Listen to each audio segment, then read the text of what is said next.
মাসিমণি আমাদের বাড়িতে ঘুরতে এসছে আর আমরা ঘুরতে নিয়ে যাব না, এটা কখনো হতেই পারে না। এদিকে দেখো পাপা রেডি হয়ে গেছে, আরও তো ভীষণ খুশি। আর এদিকে দেখো মাও রেডি হয়ে গেছে। তো একটা কিছু কথা বলাতে মা কিন্তু দারুণ একটা হেসে দিল, মানে আমরা সবসময় এরকম করে মজা করি আর কি। তো দেখো দেখতে দেখতে আমরা চলে এলাম সেই জায়গায়।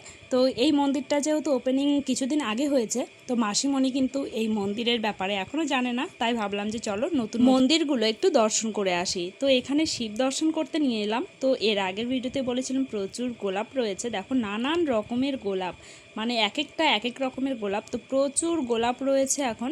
তো যাই হোক, এদিকে পরীর থিমগুলো তো ভীষণ সুন্দর লাগছে। তো আমি একটু ওপরে চলে গিয়েছিলাম, তো ওপর থেকে এখন নিচে এসে দেখো আমরা কিন্তু চলেই এলাম আবার। আর এখন যেহেতু রথযাত্রা মানে ঝুলন যাত্রা, তাই একটুখানি আমরা বেরিয়েছিলাম। আর এইদিকে দেখো ঝুলন যাত্রা ঠাকুরগুলো এত সুন্দরভাবে সাজিয়েছে, মানে এটা হলো আমার মদনমোহন বাড়ি, মানে নবদ্বীপের।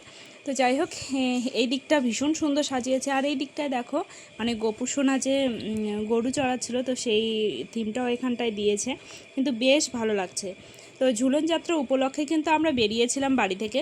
তো দেখো এত আনন্দ হচ্ছিল, ভীষণ আনন্দ হচ্ছিল আর কি ঘুরতে ঘুরতে। তারপর চলে এলাম সমাজ বাড়িতে, আর এখানেও কিন্তু ঠাকুরগুলোকে খুব সুন্দরভাবে সাজিয়েছে। তারপর আমরা চলে এলাম মেলায়। তো মেলায় আমরা টোটো থেকে আর নামিনি, মানে টোটোয় বসে বসে মেলা ঠেলা ঘুরে এখন আমরা ফুচকা খেতে চলে এলাম। তো এখানে মা আর আমি মিলে ফুচকা খাবো, কারণ কাকি আর মাসিরা ফুচকা খায় না। তারপর ফুচকা খেয়ে এখন আমরা বাড়ির দিকে যাচ্ছি। আর পাপা তো ভীষণ দুষ্টুমি শুরু করে